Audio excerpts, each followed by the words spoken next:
Please welcome Athina Tsangari, director of Attenberg. Hello. Very pleased. I think Dan probably mentioned in the introduction as well. Athina is our filmmaker in residence this year. It's an initiative we started a few years ago here at the Film Society to support emerging filmmakers. And we think she's not just one of the best, but one of the most original voices of her generation, one of the most versatile. She is a writer-director. Her new film, Chevalier, is showing in the New York Film Festival in a few weeks. We are showing her first feature film, The Slow Business of Going, a little later, if you can stick around for that. And she's also done many other things, which maybe we will touch on. I'll start with a few questions and then open it up to the audience. I'm very happy to be here, by the way. Oh, thank you. Well, we're very, very happy to have you. This was the first... to give people some background, you studied in the U.S., were teaching in the U.S. and working in the U.S. for many years at NYU and UT Austin, and then you returned to Greece and made this film. This was the first film you made upon returning. Can you talk a bit about returning to Greece after being away for several years, and why this particular film? My first film was essentially my thesis film at the University of Texas, The Slow Business of Going. It was basically a sort of like Frankenstein formation of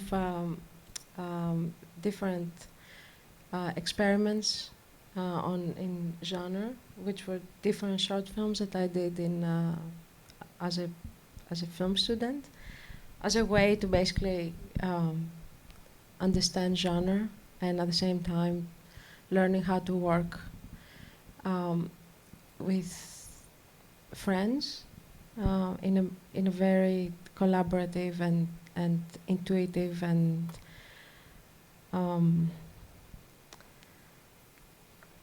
sort of like living while making films, which is, I guess, my lifelong project.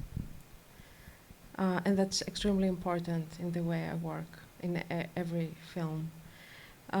So after that, I was running the film festivals, the Cinema Texas Film Festival, teaching and finishing The Slow Business of Going.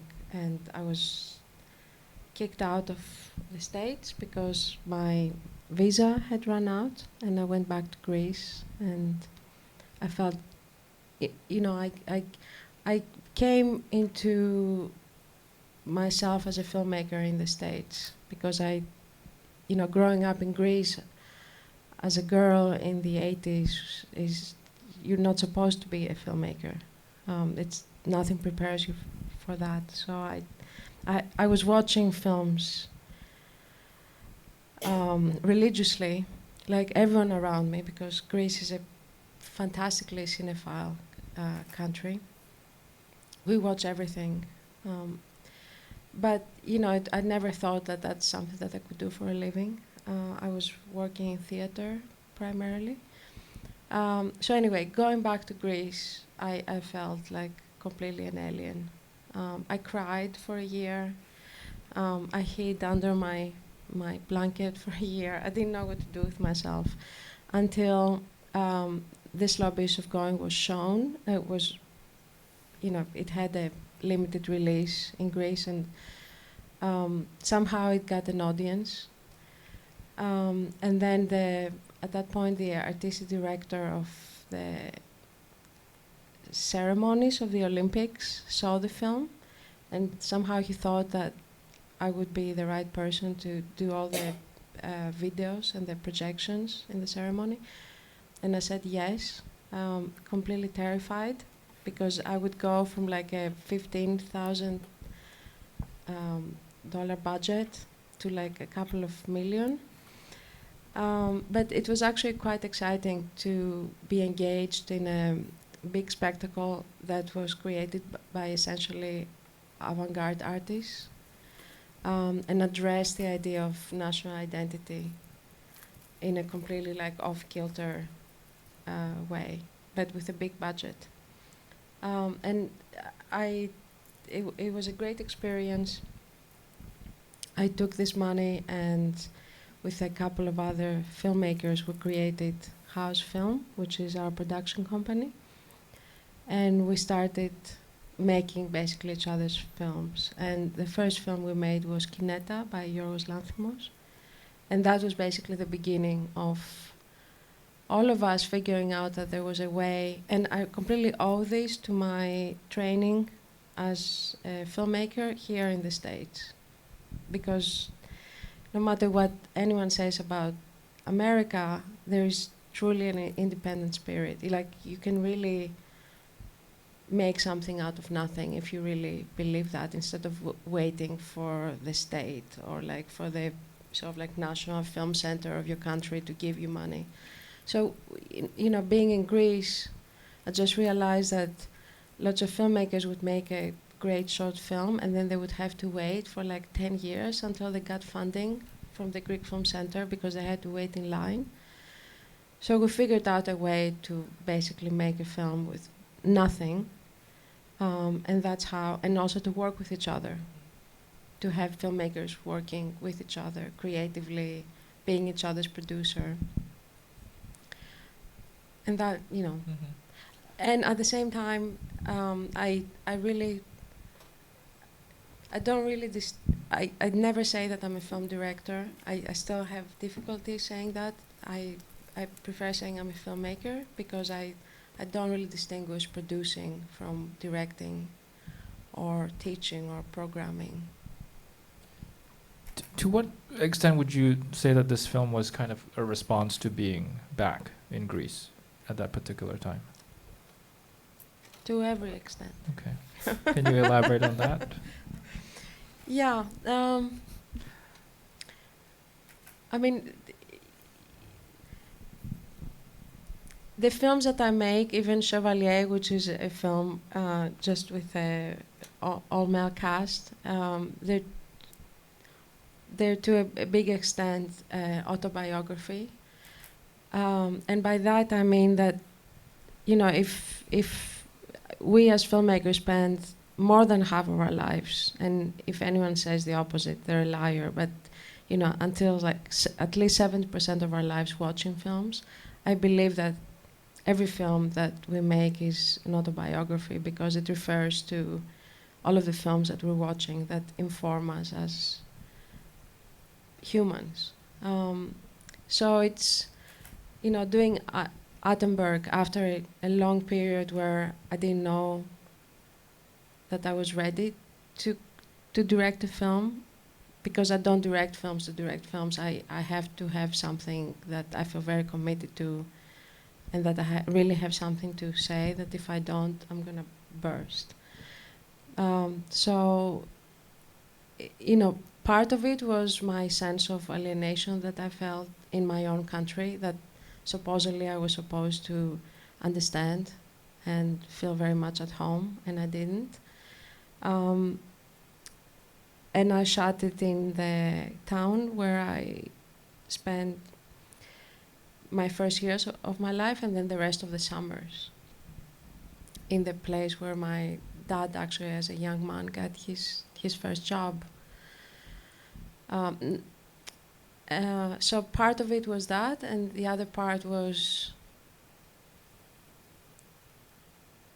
expressing like my love to all of the films that have become, that had accumulated somehow I needed to express. You talked about slow business as being kind of, you know, a combination of multiple genres, and in some ways I think this film is too, in terms of combining different forms, different kinds of archetypes. But I think what's really interesting about it is also how the film defamiliarizes them. I think it's a kind of film that deals with subjects we see so often in films. It's a film about death. Mm-hmm. It's a film about sex. You know, I feel like these are topics that are as large as they can possibly get. It's a film about a father-daughter relationship. It's a film about coming of age. These are things we see so often in cinema, and yet I feel like the film is completely unique in its tone, in its interests, in how it combines these ideas. Can you talk a little bit about that? I mean, I wonder if, I mean, I'm just thinking. You just talked about I'm it. just thinking out loud. But I feel like maybe one reason for that is the you've talked about this actually. I think I'm just quoting you. Like your resistance to naturalism, or your resistance to realism, to make a film that is not strictly naturalistic, but also not completely in the realm of fantasy. And can you talk about? I feel like that's a thread that's running through your work. It also comes, I think, with a baggage of being a woman filmmaker and what this means. You know, where I'm expected to be making, of course, chick films, coming of age films, you know, emotional films about being a woman. And, you know, I resist that because it's, you understand, you know, it's, and part of it is that, you know, that I hate being prescribed a particular role and a particular mission that is not my mission, but is the mission that's prescribed on me because of my gender, or because, you know, because of my class or because of my color, and all of this very subconscious discrimination that happens, which in effect it has a lot to do with the whole Greek weird wave, right? It's like we don't think we're weird and we don't think we're a wave. But somehow it's much easier for everyone outside to categorize us and really reduce what we're doing into this quite derogatory term, I have to say. You know, I feel like all of our films are extremely different. We can't help coming from the same place and having very similar references, but you know, this whole thing, like women's film and weird wave, and you know, there is a inherent colonialism that's going on there, and consciously or subconsciously I resist that. What was the question? I'm sure you answered it. Can we? But also, yes, I come from a background of theater and philosophy. I was not going to be a filmmaker, so I was, you know, going to work on theater. I grew up reading voraciously. So, for example, like Samuel Beckett and Brecht, Euripides, Aeschylus are like my mentors.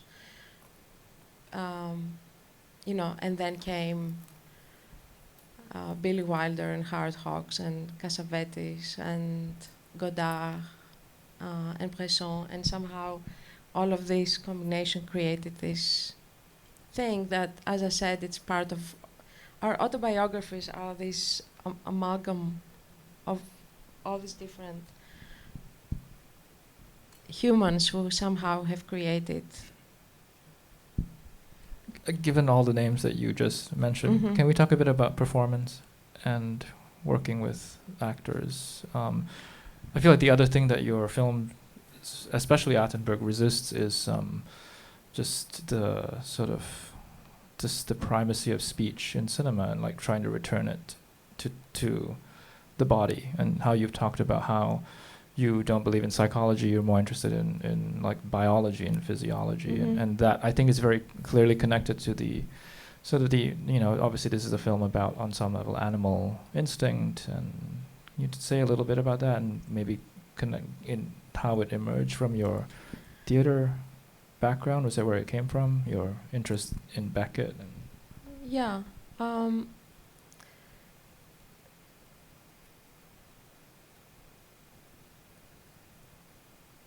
it's again, it's kind of difficult to talk about this. You know, okay. It's been easier to say I'm not into psychology and biology as a way to somehow put a. Right. But how does that affect how you work with your actors? Okay, and again, it's very intuitive. You know, so I didn't study that. I didn't come from some kind of method. It's just that I get really allergic, physically allergic, when actors describe or enunciate. So, and I realized that early on, even as like a very, you know, student amateur, working with my actors, who are all non-actors, basically my friends at the Slow Beach of Going. It was all about taking away performance as much as possible. And it's kind of strange that we have to talk about this a lot. Like whoever of us decides to do this instead of, you know, naturalist. Because, you know, really the history of cinema has been full of stylization, you know, different ways of offering speech and body, you know, and it's like starting from like Eisenstein, you know, it's like basic, you know, cinema. Yeah, so it's mostly like I never answer any questions about where these characters come from, what do they mean, and we just work with the scene at hand and repeating the words over and over and over again until they become part of the actors, and then they change them. But it's not an improvisation at all. So it's not like, okay, let's try this, let's try that. It's actually working with something which is very much how ancient Greek theater worked. Repeating the same, there's almost like a ritualistic element in it. So it's like repeating the same thing over and over again until it becomes something else in their mouths. And the body somehow follows. So it becomes like a very precise choreography, but it's through, you know, we could work a scene for like 2 or 3 days over and over again until they own it. And at that point, it's not like I say we're done. They feel that. They feel that they own it. And then it's theirs. And then we just go on the set and we shoot it. So shooting is basically complete execution. There's nothing other than, because at the same time, my DOP and I have completely choreographed everything through rehearsals. So seriously, like the shoot is pure execution. There is nothing magic about it. There is nothing, it's all extremely set. You know, to like because I'm quite neurotic also about everything. So everything, and I work on very small budgets. I have very specific time. You know, it's like 9 hours, half-hour break. I have to get my scenes and I have to be just right. So it's everything. I've been very lucky to come from third world cinema where you can actually have rehearsals, you know, with actors who are doing 5,000 other things, like going to theater, working for television. So, but during the rehearsals, I can have all of them for like 3 or 4 hours a day. So whatever I don't have in money, I have on time. And this whole amazing ritual that we go through before we shoot. We can take some questions from the audience. Yes. Somewhat the same thing about how you work physically with the actors. Like the choreography is all set by you, or just do you do it together? Is there a lot of movements? No, it's. Do people hear that question is about working physically with the actors and whether how the choreography works? No, I don't use other choreographers. But for example, in Attenberg, both Ariane and Evangelia come from theater and dance. Evangelia actually is like one of the most, maybe the most celebrated dancer in Greece. So it was actually, quite easy, for the silly dances that we did. It was great. It was fun. I knew exactly where I was getting at, which is important, and that's why I'm saying there is not much improvisation. It's like you know where you want to go, and then just use literally like repetition after repetition. We watched lots of Attenberg clips, and each one of them chose some animals that they want to be, and then we rehearsed that. So it's always a collaboration. And it's non-verbal, like trust that the bodies of the actors, they're so smart, that's why they're actors. And they're like really ready to give. They don't actually really need any explanation. They will just give you much better stuff if you don't try to define it yourself. I don't know if you're an actress. Yeah. So I really think that 90% of my job is done after I cast. And that's why it takes me forever to cast. It takes me, for Attenberg, it took me 9 months, and for Chevalier, my new movie, another 8 months. Seeing hundreds of people, and then realizing that, okay, they will be the ones that I will choose, they will be my true partners, and we don't have to really talk so much. We will just coexist together. On the subject of casting, Ariane did not speak Greek when you cast her. Can you talk a bit about that? Why you chose her and the process for her? Because she had the kind of she had the energy and she was Marina. I don't know. I thought that in a way her learning, she didn't learn Greek. She learned Greek actually by memorizing the lines with a teacher. And again, before we started rehearsal in the morning, she would memorize those lines over and over again without knowing what they were, just phonetically, So it's really like learning a song, which is what in Greek tragedy, what the chorus would do. And lots of the times the chorus would be the slaves in the Athenian democracy, and the slaves were not necessarily speaking Attican, the Attican dialect. So they would just repeat over and over again without understanding what they were saying. So in a way, she was the chorus of her character in the morning, and then she would become her character when Vangelis, who played her father, and I would explain what she was learning. And that was part of her sort of being, which was very important to me, being between an outsider, an alien, and someone who's sort of coming into her own.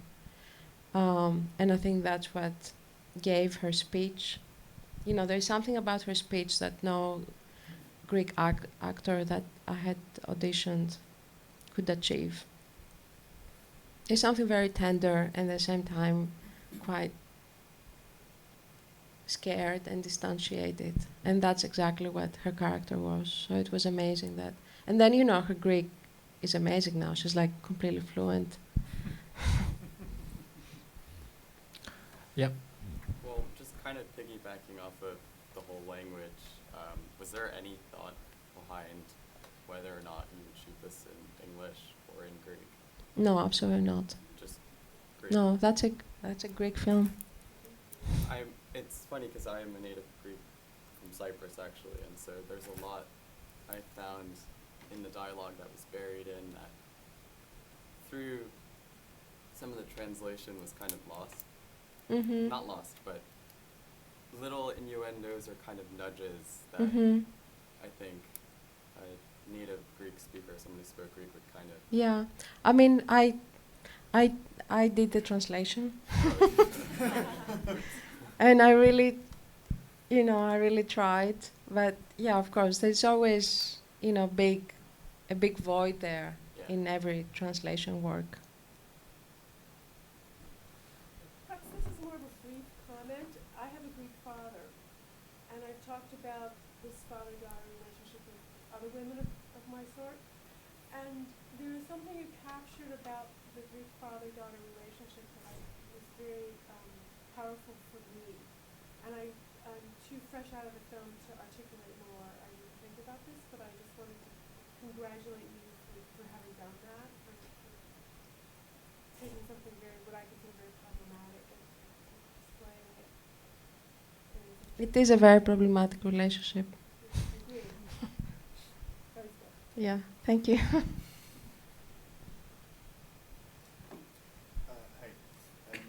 you were you mentioned kind of how carefully you planned out, choreographed your dialogue and your on-screen relationships were in the shots with people in, but some of your detail shots are quite kind of industrial, quite stark difference. I felt like thinking about it now, the shot of him being loaded onto the ship as well. And I just wonder how carefully planned that was, or were you just observing as you went along, or if you could talk about your choices there, if it was just a kind of contrast to the animalistic nature of it. This is actually the town where I grew up, but I didn't. When I was writing the script, I wasn't writing it for Aspaspitia, for the town. I knew that I wanted, which is strange because I think I was writing it for Aspaspitia, but I wasn't aware of it until my sister pointed it out to me. And then I went there with Yorgos Lanthimos actually to visit it after a very long time, that I hadn't been there. And we realized that this is where the film was supposed to take place. And again, being very aware of stereotypes that I'm supposed to fulfill. I don't know if you've seen movies, but you've definitely seen commercials about Greece. So the idea of, this being a Greek film shot in the winter it's actually a company town owned by the French. That's not representative of what you think of Greece, but actually it's what, like normal Greece is. So that was important to me, that it was in an otherwise very idyllic place, but that was like one of the first colonized areas during the sort of like Greek modernist period after our civil war and before our dictatorship. So it was during those 10 years where Greece was going to be a modern state, prosperous, and part of the Western world, which, had a setback for another 30 years, and now it has a new setback. So it felt, real to me that I would set it there. Also, there is something about the idea of this company town that's now a ghost town, because most of the workers, the bauxite that has been mined there has been completely depleted. So the companies, the French left, they gave it to a Greek company that has replaced most of the workers with machines. So, there's lots of layers there that I don't care to really, in the beginning there was like actually a very long speech about that. So I decided that it was not important, and just like the place as a witness, the landscape as a witness was enough without having to explain all these. And then there's something else. No, that's a really good answer. No, I just wanted to know, why you decided to choose such a landscape like that. I'll have to do that. We can take a final question. Yes. And then you. Yep. Okay. I was always curious about the tennis courts as a location. Mm. I noticed that most of the dances that the two women will happen in kind of this backyard. I don't know if it's a little out of it, but you have that one scene with the tracking shot of the tennis courts, and then it's the only time you see them do the same thing in this location. So I was kind of curious if you could elaborate on the tennis courts as a location. I want to have tennis courts in all of my films. um, I didn't have a tennis court on Chevalier because it's all on a boat. But in the next one, actually, there is an extensive tennis court scene that I'm very excited about. Let's see. No, that again, that's a very good question. It's the first time I get it because it actually gets to the root of how we choreographed not the scenes but the characters. These are two girls, they're outsiders, they're freaks, they don't belong. In a naturalist movie, like in another sort of movie, they would be maybe like sitting in a cafeteria, like bitching and talking, talking about boys or like defining their differences. And we didn't want to do that. So we had to figure out other ways that they would be the freaks and the different, that they would manifest their resistance to what's around them and celebrate their freakiness. So that was what the silly walks did. We call them silly walks. And then there had to be another way for them to sort of like have it out at that particular point. In a normal film, it's like beginning of third act. Something that would stand for like big conflict.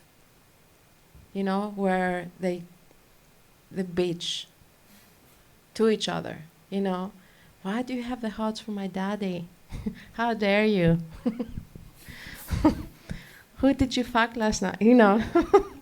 So instead of that, we had that tennis, where basically they just, if they could just beat each other up, they would be doing it with those rackets. And none of them knew how to play tennis, so we had to like, really make that happen just through the energy of them actually being really engaged with each other. As actresses, they were just like really engaged with each other. And also Thimios, my director of photography, was just really a magician in terms of working with his energies, and knowing exactly how to dance with them as they didn't know what the fuck they were doing with those balls. It was fun. It was raining. It was miserable, but Should we do a final quick question? Yes. Yes, all right.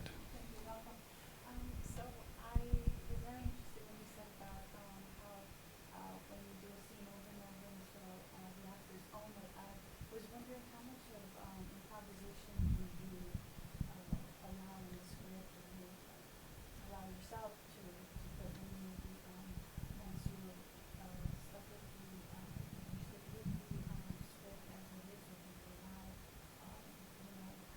put in a little bit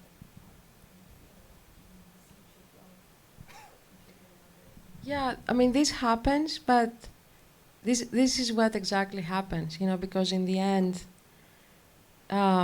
lots of the scenes that were in my script that, would repeat over and over again, that just through repetition, everyone gets completely worn out, and you get really bored with it, or you somehow think that it needs to go somewhere else, but it actually really needs to come from them. And when I say I'm not improvising, it's because I don't talk.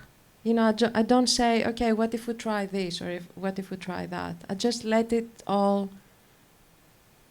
It's almost like, I've never done psychoanalysis, but I've heard that that's what you do. You just like talk, and your analyst just lets you talk, and you don't say anything. I don't know, but it's a bit like that.